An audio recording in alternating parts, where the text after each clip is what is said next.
This is a Yemenite shofar, and so this would be what they blow in Israel. They have the men looking for the new moon is usually when they'll announce the new moon, and this is what they do it with a Yemenite shofar.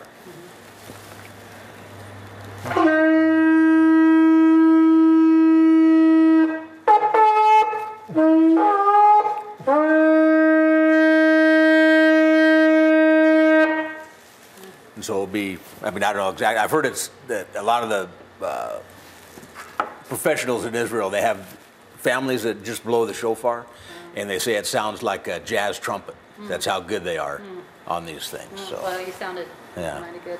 Well, yeah. Okay, and this one? And this is just a smaller, we'll call it a ram's horn. This would be in Genesis 22:13 when Abraham was sacrificing Isaac, supposedly when he was called to do that. And they said the Lord will provide the lamb, but they actually find a ram. And so this would be the type of horn that would be on that ram. And so this would be what the shepherds would use more, type of sound, talking back and forth while they're doing the sheep. The ram that he sacrificed for Isaac was considered the first two shofars, or ram's horns. Interesting. So, okay. yeah.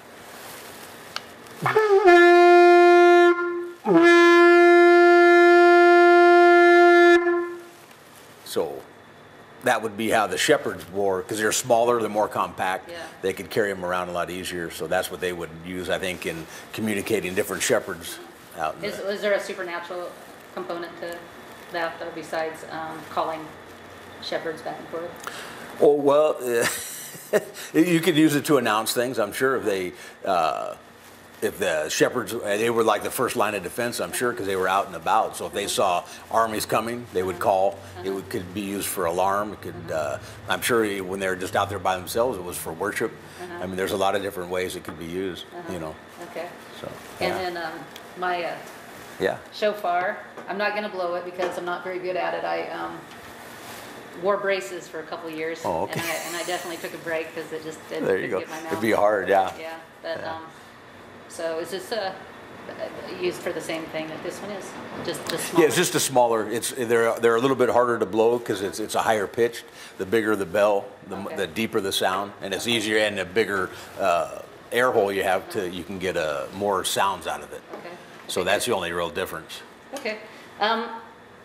So what that means to us, I want to read our future call to assemble here. Jesus talks about in Matthew 24, and he shall send his angels with a great sound of a trumpet, and they shall gather together his elect from the four winds, from one into heaven to the other.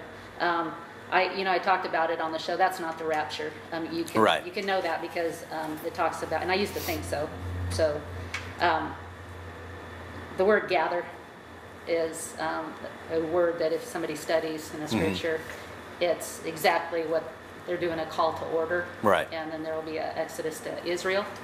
And you don't want to miss that. And it is, if you haven't watched some of my shows to show the verses, I mean, you can just look up the word gather on your computer in the Bible computer, and you'll see what I mean. It's just over and over and over again. It's a call to order to this exodus, a place of safety, a place of safety in the last days. Right. And that's why I want to, so important, I think, to point that out and point out this call to order. So, you want to say anything about that?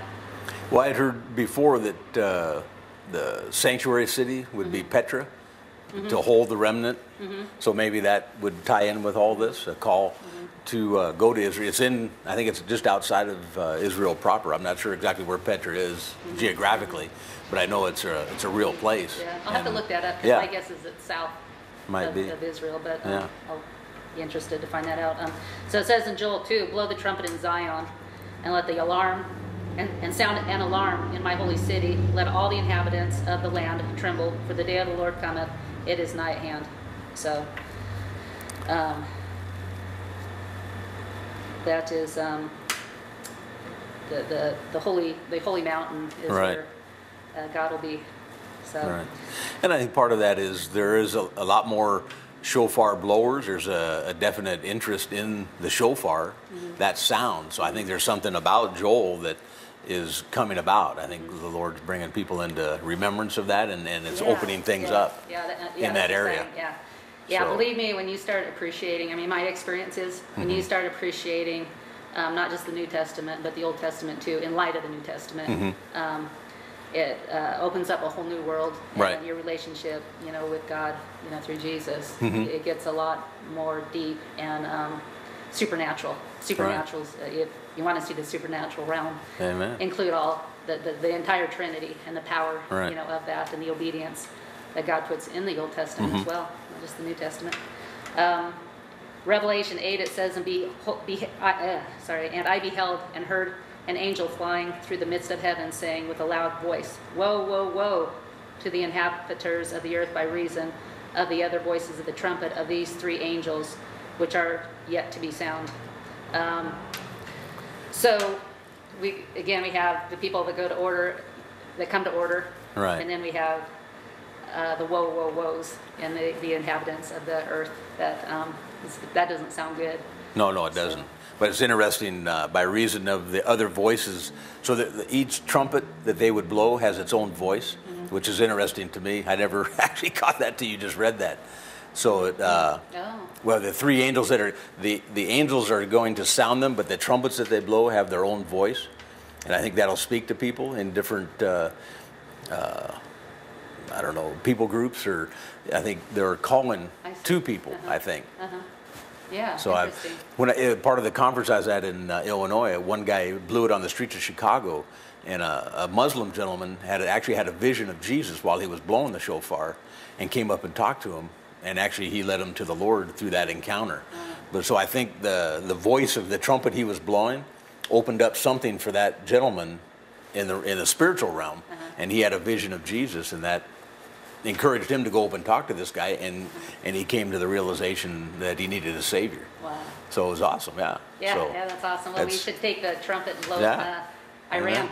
Yes. Amen. Yeah. Okay, with the few minutes we have left, one place we're getting at is the mystery of the Shemitah. There are lots of people yet that have never heard of this book, and I also want to thank a viewer for giving me this book and sending it to me. I really appreciate that.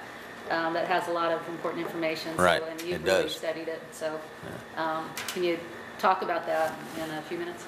Well, we're in the Shemitah year right now, and it's the Harbinger, his first book, preluded all the things. Yeah, Jonathan Cahn's book, The Harbinger, about how our political leaders actually pronounced a curse over us back after 9/11, and now we're reaping that.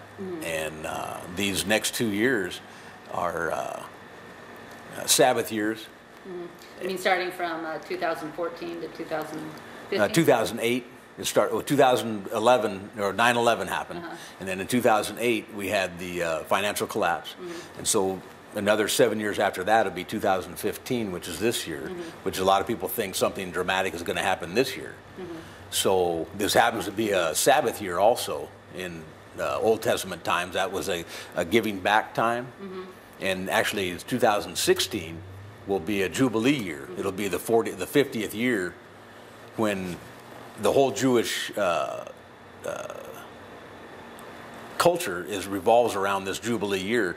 So if we were both Jewish and I had sold you a piece of land back 40 years ago, well, now the 50th year is coming due, or 45, whatever, however that works, and say it was due, I still owed you money, that you'd have to give it back to me even though I still owed you money, because it's the Jubilee year. Everything's given back. Yeah. So it's pretty dramatic, and that's part of the Shemitah. Yeah.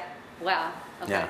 And that starts in 2015 and goes to 2016. Right. Is that the Jubilee? No, that Jubilee starts in 2016 and goes to 17. We're in just a Sabbath year now, when the land's supposed to be at rest, which is the Babylonian exile. They had never given the land rest, so God said, if you won't give it rest, all this stuff's going to happen. And they were exiled to Babylon, and the land was given the Jubilee, the Sabbath rest that they hadn't observed, were observed. And I think it's Leviticus 13, and I might, Leviticus 23 maybe. You might know about the blessings and cursings. And it's also, No. I think, in Deuteronomy 28, where you can choose life or death. Oh, right. But Sure. everybody wants to say that that's for the Jews in Israel, yet as the United States has a covenant with God that our founders Right, we do. gave us, we are seeing all the things coming up right now. All right. And, you know, terrorism, you know, the weather patterns. There's going to be famine, food shortages. It's just going to go on and on and on. Right. Unless we repent. And I don't suspect that, you know, whether our nation repents or not, we can repent as individuals. We can pay attention to the call to order. We Right. can... Hence the remnant you were sharing earlier. Hence That's the remnant, what. yeah. That's what's going to happen. Yeah. Those people. There'll be the select people that are aware enough to know what's coming down. Yeah, yeah. And you might say, well, that sounds good. I want to be a remnant. And that's why I'm doing a series this year. And I've done 3 parts, and I'll be doing the next 3 parts. 2 for the season, the fall Okay. feast. Right. And then I'll even be doing one for Hanukkah, which is not because Hanukkah is a biblical feast, but it's because history repeats itself and God was in the midst of that. And the story of Hanukkah is really a shadow picture of the Antichrist and the Antichrist system that we are seeing develop in our nation right now. And so, and about how to stand against that, and how to have faith to stand against that, and the supernatural things that will develop because we stand against that system. Now, if we don't want to stand against that system, we don't have to. I mean, we can just be part of it and make life easy and just keep on going on with life how it is. But, you know, as it says here in Revelations, woe, woe, woe to the inhabitants of the earth because they rejected the covenant of God. And so, you know, he loves us. He wants to save you. He wants that. Amen. And, anyway. He's got a plan. Yeah, he has a plan. Yeah. So. And we're part of it. And we're a part of it. Yep. Yeah, all right. I expect to get that call, and make that journey to Israel with you and everybody watching too. So, any last words? Not really. It just very exciting to be here. It's good. I think to get the word out and maybe get some more shofar blowers. Rosh Hashanah is coming up, and it'd be nice to, like you say, at our church we observe that every year, and so maybe get some people out and participate in it. Yep. So that'd be good. Yep.